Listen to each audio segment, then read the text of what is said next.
नमस्ते बच्चों, हिंदी പാഠശാല में सबका स्वागत.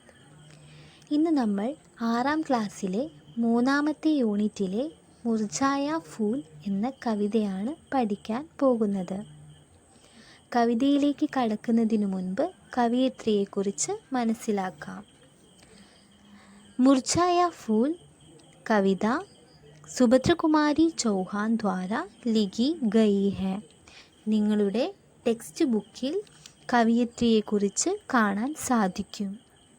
സുഭദ്രകുമാരി ചൗഹാൻ ആപ് ഹിന്ദി കെ മഷഹൂർ കവിയത്രി थी. താങ്കൾ ഹിന്ദിയിലെ പ്രസിദ്ധയായ കവിയത്രി ആയിരുന്നു.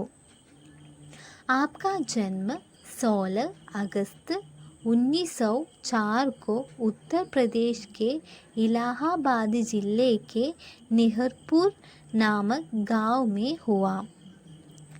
ഇവരുടെ ജനനം 1904 ഓഗസ്റ്റ് 16 ഉത്തർപ്രദേശിലെ ഇലഹാബാദ് ജില്ലയിലെ നിഹർപൂർ എന്ന ഗ്രാമത്തിലാണ്. ത്രിധാര മുകുൾ യഹ് കദംബ് കാ പേട് सीधे साधे चित्र मेरा नया बचपन बिखरे मोती आदि आपकी रचनाएं हैं. त्रिधारा मुकुल यह कदम्ब का पेड़ सीधे साधे चित्र मेरा नया बचपन बिखरे मोती എന്നിവ സുഭദ്രകുമാരി ചൗഹാൻ്റെ രചനകളാണ്.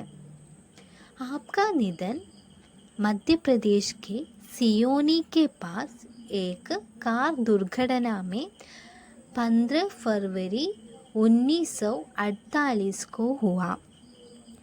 സുഭദ്രകുമാരി ചൗഹാൻ മരിച്ചത് 1948 ഫെബ്രുവരി 15 മധ്യപ്രദേശിലെ സിയോനി എന്ന സ്ഥലത്തിനടുത്ത് നടന്ന ഒരു കാർ അപകടത്തിൽ ആണ്. ഇനി നമുക്ക് കവിതയിലേക്ക് കടക്കാം. കവിത കാ നാം ഹെ മുർജായ ഫൂൽ. മുർജായ എന്നാൽ വാടിയ, ഫൂൽ എന്നാൽ പൂവ്. അപ്പോൾ മുർജായ ഫൂൽ എന്നാൽ വാടിയ പൂവ്. इस कविता में कवियत्री ने एक मुरझाए हुए फूल का चित्रण किया है. कवियत्री ने यहाँ मुरझाए हुए फूल का प्रयोग वृद्धजन या असहाय लोगों के प्रतीक के रूप में किया है. ഈ കവിതയിൽ വാടിയ പൂവിനെ കുറിച്ചാണ് പറയുന്നത്. വാടിയ പൂവിനെ പ്രതീകമാക്കിക്കൊണ്ട് നിരാലംബരായ വാർദ്ധക്യാവസ്ഥയിലുള്ള ആളുകളുടെ അവസ്ഥയാണ് കാണിക്കുന്നത്. ഇനി നമ്മൾക്ക് കവിതയിലേക്ക് പോകാം. യഹ് മുർജായ ഹുവാ ഫൂൽ ഹൈ, ഇസ്കാ ഹൃദയ ദുഖാനാ മത്, സ്വയം ബിഖർനെ വാലി ഉസ്കി പങ്കുടിയാ ബിഖരാനാ മത്. യഹ് മുർജായ ഹുവാ ഫൂൽ ഹൈ, ഇസ്കാ ഹൃദയ ദുഖാനാ മത്. ഇത് മുർജായ ഹുവാ ഫൂൽ ഹൈ, വാടിയ ഒരു പൂവാണ്. ഇസ്കാ ഹൃദയ ദുഃഖാന മത്. ദുഃഖാന എന്നാൽ വേദനിപ്പിക്കുക, മത് എന്നാൽ അരുത്. ഇതിൻ്റെ ഹൃദയത്തെ വേദനിപ്പിക്കരുത്. സ്വയം ബിഖർനെ വാലി ഉസ്കി പങ്കുടിയ ബിഖരാന മത്. ബിഖർന എന്നാൽ കൊഴിയുക. സ്വയം കൊഴിയുന്ന ഇതിൻ്റെ പങ്കുടിയാം എന്നാൽ ഇതളുകൾ. സ്വയം കൊഴിയുന്ന ഇതളുകളെ കൊഴിക്കരുത്. ഇവിടെ പറയുന്നത് ഇത് വാടിയ ഒരു പൂവാണ്.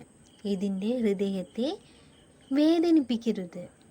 ഇതിൻ്റെ സ്വയം കൊഴിയാനായ ഇതളുകളെ നമ്മൾ കൊഴിക്കരുത് എന്നാണ് ഈ വരികളിലൂടെ കവി പറയുന്നത്. ഇനി നമുക്ക് അടുത്ത വരികളിലേക്ക് പോകാം. गुजरो अगर पास से इसके इसे चोट पहुंचाना मत। जीवन की अंतिम घड़ियों में देखो इसे रुलाना मत। गुजरो अगर पास से इसके। ഗുസർന കടന്നു പോവുക എന്നാണ് അർത്ഥം. ഇതിൻ്റെ അരികിലൂടെ കടന്നു പോവുകയാണെങ്കിൽ ഇസേ ചോട്ട് പഹുഞ്ചാന മത്. ചോട്ട് എന്നാൽ മുറിവ്. ഇതിൻ്റെ അരികിലൂടെ കടന്നു പോവുകയാണെങ്കിൽ ഇതിനെ മുറിവേൽപ്പിക്കരുത്. ജീവൻ കി അന്തിം ഘടിയോമേ, ജീവിതത്തിൻ്റെ അവസാന നിമിഷങ്ങളിൽ ഇസേ രുലാന മത്, ഇതിനെ കരയിപ്പിക്കരുത്. ഈ വരികളിൽ എന്താണ് കവി പറയുന്നത്? ഇതിൻ്റെ അരികിലൂടെ കടന്നു പോവുകയാണെങ്കിൽ ഇതിനെ മുറിവേൽപ്പിക്കരുത്. അതുപോലെ ജീവിതത്തിൻ്റെ അവസാന നിമിഷങ്ങളിൽ ഇതിനെ കരയിപ്പിക്കരുത്.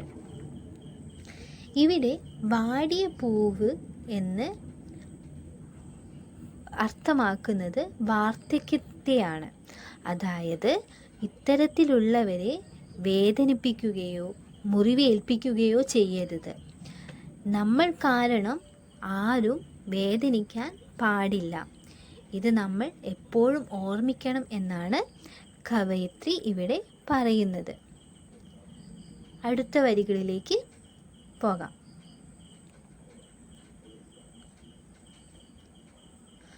अगर हो सके तो ठंडी बूंदें टपका देना प्यारे, जल न जाए संतप्त हृदय शीतलता ला देना प्यारे.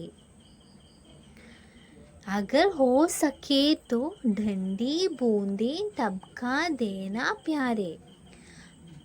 കഴിയുമെങ്കിൽ തണുത്ത വെള്ളത്തുള്ളികൾ ഇവയ്ക്ക് തളിച്ചു കൊടുക്കണം.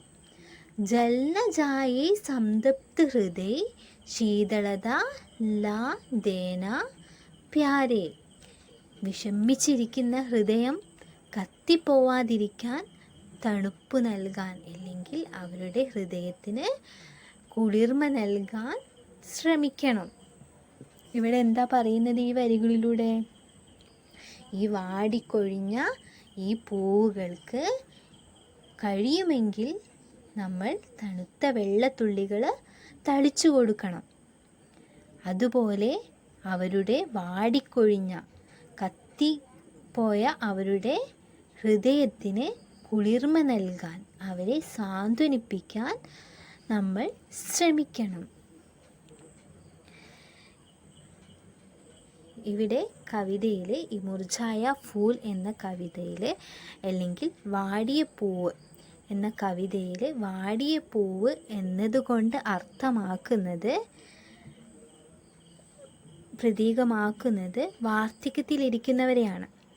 അതായത് നമ്മൾ ഇവരെ വേദനിപ്പിക്കുകയോ മുറിവേൽപ്പിക്കുകയോ ചെയ്യരുത്. പകരം ഇവരുടെ ഹൃദയത്തിന്, അവരുടെ ഹൃദയത്തെ സ്വാന്തനിപ്പിക്കുകയോ കുളിർമയേക്കുന്ന കാര്യങ്ങൾ ചെയ്യുകയോ ആണ് വേണ്ടത്. അപ്പോൾ മുർജായ ഫൂൽ എന്ന കവിത എല്ലാവർക്കും ഇഷ്ടമായി എന്ന് പ്രതീക്ഷിക്കുന്നു. നന്ദി.